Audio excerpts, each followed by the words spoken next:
Ćao, vi pratite Cat Cinema, a ovo je lista top 10 najboljih tinejdžerskih filmova. Na 10. mestu film iz 2004. godine pod naslovom Opasne devojke. Cady Heron je nova učenica koja se školovala od kuće, a sada kreće u srednju školu sa ostalim učenicima gde upoznaje plastične grupu od 3 devojke u koje se i sama priključuje. Na prvi pogled klasična tinejdž priča, ali postoji razlog zašto je ovaj film postao kultni.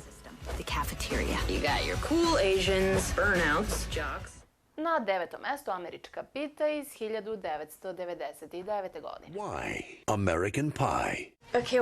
Američka pita ili Mangupi overavaju maturu je tinejdžerska komedija iz 1999. godine. Radnja filma prati petoricu mladića koji pohađaju školu East Great Falls, Jima, Chrisa, Kevina, Stiflera i Paula. Svi sem Stiflera klade se da će izgubiti nevinost pre mature. Film je sve samo neobična tinejdžerska komedija, a to što je snimljeno ukupno 8 filmova sa ovim naslovom govori dovoljno o njegovom planetarnom uspehu.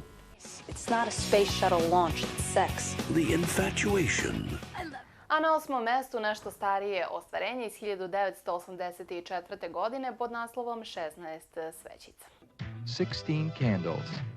Samantha Baker, zvana Sam, upravo se suočava sa činjenicom da je cela porodica zaboravila da joj je danas 16. rođendan. Mama, tata, mlađi brat, bake i dede koji su došli u goste usredsređeni su na venčanje njene starije sestre.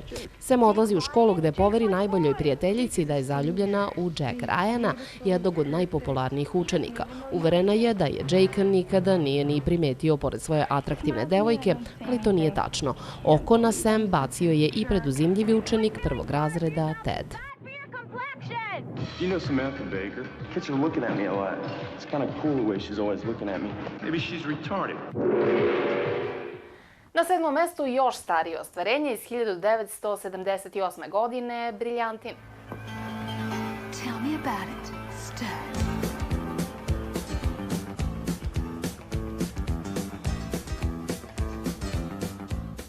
Mlada Australka Sandy za vreme letnjih praznika upoznaje Denija Zuka, koji je vođa grupe koja nosi crne kožne jakne. Sandy se u njega zaljubi, ali kako su školski praznici završili, mora se oprostiti od Denija.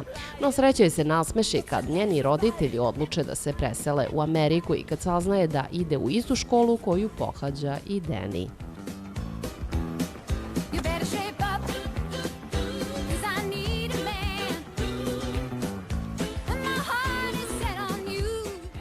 Pobuna na Vojnoj akademiji iz 1982. godine je zauzela 6. mesto. Radnja filma se odvija tokom školske godine i prati Stacy i Marka i njihovu potragu za pravom ljubavi. U tome im pomažu Linda i Mike, koji smatraju da su iskusniji povodom toga od mlađih kolega. Pored njih su tu i Jeff, večito naduvani surfer, koga proganja profesor istorije, koji smatra da su svi studenti drogirani. Tu i Stacyn brat Brad, koji misli samo kako da otplati kola i kako da ublaži odnose sa svojom devojkom. 5. mesto smo ostavili za Juno iz 2007. godine. Film Juno priča je o ljubavi, odrastanju i preprekama na tom putu. Svojom životnošću, toplinom i humorom on tematski odskače od svih velikih, teških i efektima ispunjenih filmova, a Juno je dobio 4 nominacije i za nagradu Oscar i 3 nominacije za nagradu Zlatni globus.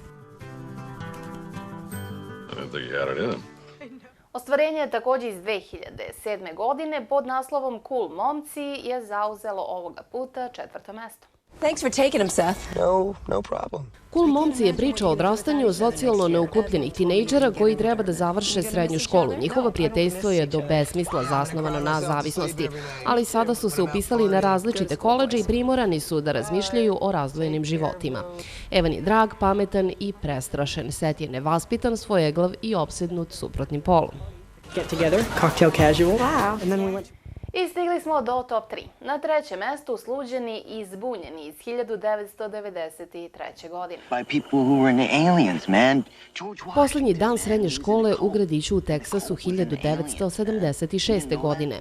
Đaci viših razreda maltretiraju mlađe kolege i svi pokušavaju da se nadrogiraju, napiju ili da se zabave sa devojkama, čak i igrači američkog fudbala koji su se zavetovali da to neće raditi. Ovo je vrhunski tinejdžerski film koji ima sve. Urnebesno je zabavan, muzika je autentična i osjeća se prava nostalgija za prošlim vremenima. It was the first day of summer vacation.